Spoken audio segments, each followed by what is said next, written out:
Welcome, dear Stardust, to my unboxing video. I hope you're doing well today. Sending you good vibes and positivity. So just sit back and relax and enjoy this unboxing. I have today the Sola Busca Tarot. Now, this is museum quality, the tarot masterpiece of Italian Renaissance. And the reason why I sought out this tarot deck is that it's because it's part of the history of the evolution of tarot. The Sola Busca Tarot originally was created in the early 1400s, so in around 1491 in Ferrara, Italy.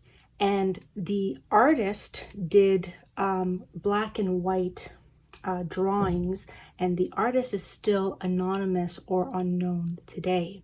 And then a decade later, it was sent to Venice, and then these tarot cards were colored in. And it is said in Tarot Historia that the Sola Busca Tarot is one of the first major tarot decks that has been printed within the royalty system and used throughout Italy and Europe. And it includes the major and minor arcana. And allegedly, individuals were very influenced by the Sola Busca Tarot, such as the infamous Pamela Colman Smith. It is said that Arthur E. Waite was a fan of the Sola Busca Tarot and introduced Pamela Colman Smith to the artist, to the deck, and together they formulated a new concept, a new imagery inspired by the artistry of the artist of the Sola Busca Tarot, and then created the Rider-Waite Smith deck that we know today. Now, there's a lot of controversy and different types of ideas of like who said what and where things originate from. Because I'm a history buff, I'm going to try to cite references in my future videos, but for the sake of this unboxing, I'm just giving you an overview of the Sola Busca Tarot. It is a little bit different than what you would typically see, but that's because its origin. As it's evolved throughout the centuries, imagery has become more modernized. So when we open this and we look at the tarot, it may not feel or look familiar to you because it's not what we normally, pattern from the wonderful artist of Pamela Colman Smith in the Rider-Waite Smith deck. But, it's important to look back at how things originated from in the past. So this is why I decided to get the Sola Busca Tarot, because I am modestly starting a tarot collection. Plus, I'm doing my Tarot Talks video series, which is going to cover the history and origins and decoding and demystifying the major and minor arcana for, understanding the tarot, not only within divination, but also in a spiritual occult philosophy. So we're just going to put the beautiful Pamela Colman Smith over here, and we're going to open this Sola Busca Tarot. So it comes in a very nice hardcover deck, and I did purchase this on Amazon. So I got my trusted little scissors right here, and we're just going to cut.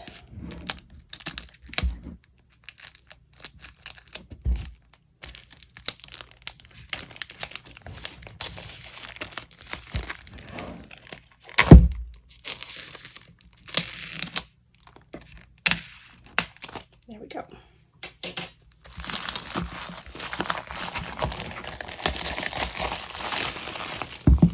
So the Sola Busca Tarot is actually in a museum right now, which I will write the museum right here.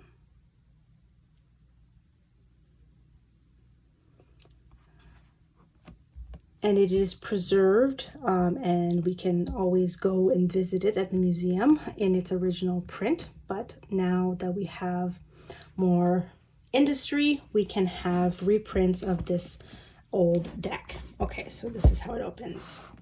All right, are you ready? Okay. Ooh, quite fancy, very beautiful, very, very, very beautiful. Okay. Okay. There we go. So obviously it comes with a beautiful instructional manual. Ooh, look at this. Oh my goodness, and it's in color too. Wow. So it gives the history. So I'll go through all of this with you, my dear viewers. We're going to go through the entire history of this in a beautiful future Tarot Talk episode. There we go. Do we have any colored images? Yeah, there's some colored images here. And then it gives explanation. There's a colored one there. It's very beautiful. Okay. And then we got that there. There we go. So this is a very beautiful book. Just go like this. Wow. So as you can see, they're quite large. They're about that size, as you can see. Yeah, so it's quite a big book. Big set, big. It's a very tall tarot cards. So as we can see there. So now we're going to delicately open the plastic.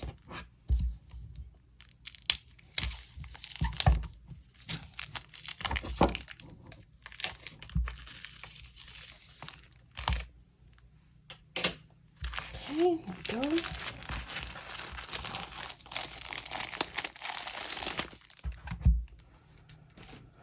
Okay, so this is actually, wow. So there we go. Okay, so the texture is quite thick, good card stock. As you can see, the print is colorful and vibrant and actually very high quality. So definitely worth the price. I will post the link to Amazon in the description box below of where I purchased this specific deck on Amazon. And as you can see, the back art is just kind of like a splash of pigment colors of pink and rose and white. There we go. So, well, I guess I can put that there. Wow. Okay. This is really, really beautiful. Holy tamale. Look at this. This is absolutely stunning. So it's not going to look typically like everything. I know that it's still in Roman numerals, like it's still numbered in Roman numerals. And there are some names that are in Italian that I will have to familiarize myself with. And it's just a matter of learning a new lexicon language system, which is always fun. And of course, you get to learn another language as well. So I'm going to just go through these cards with you so you can visually see this beautiful Sola Busca Tarot deck. Let's zoom in a little bit. There we go.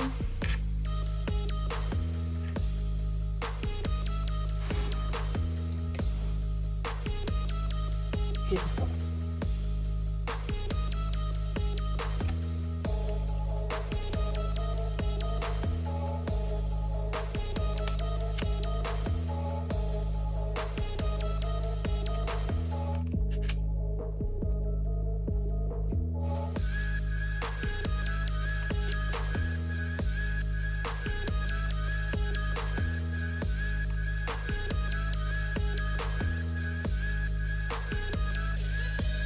So it is interesting to see the artistry of the Renaissance of that era. how it differs to our modern style. And there is some imagery that might be a little bit vulgar or traumatic, so I'm just going to give you a warning. So the next one could be a little bit disturbing.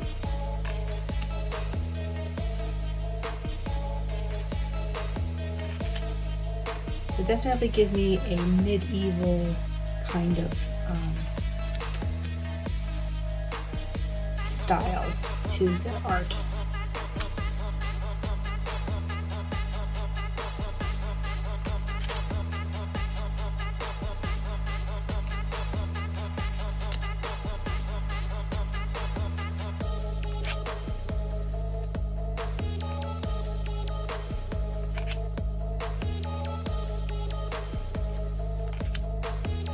So these are reprints from the original prints. So as you can see, there's a few defects. So that's because, you know, in its preservation, probably within, you know, anthropologists or historians or preservers, like people that preserve historical things, you know, try to preserve it as much as possible.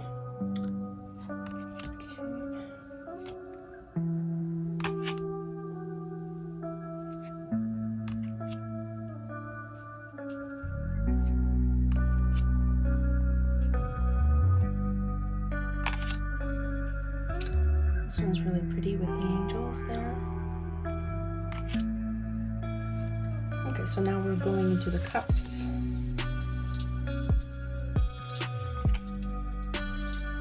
So what we first saw was the major arcana, and now we're in the cups. So these were how they interpreted the cups in that time frame.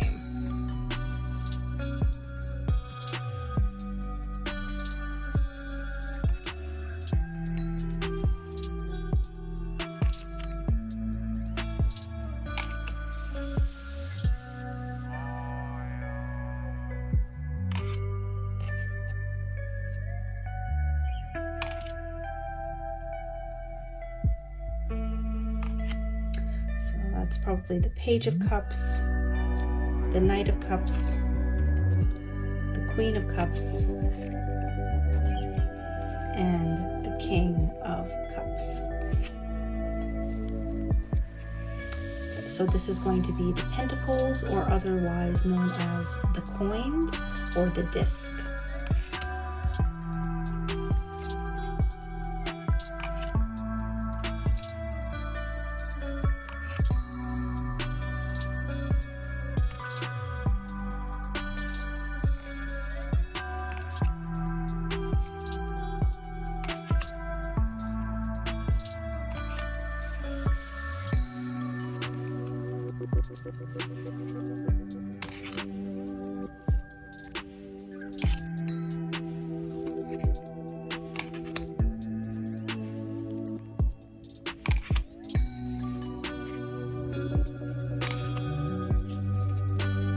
And this is the King of Pentacles. So now we're going into the Wands, or otherwise known as the Baton.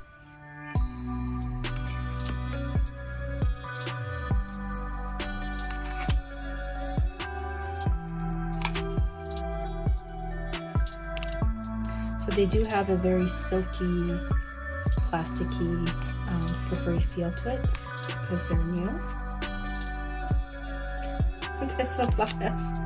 There's a lot of it's a lot of nakedness in the art here.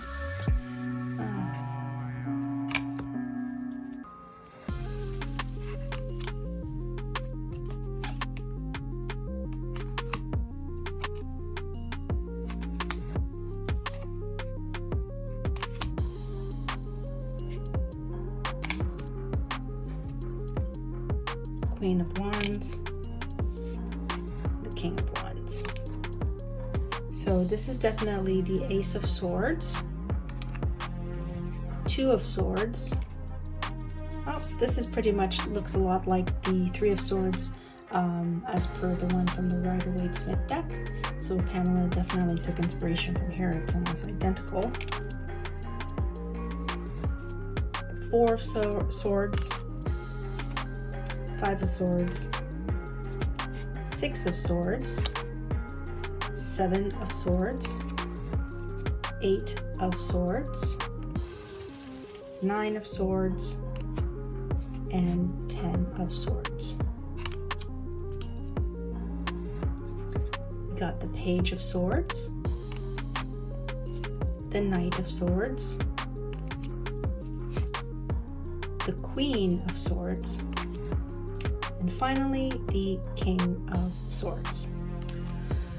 So when we look at the major arcana, they are all in place, as well as the pip cards of the minor arcana.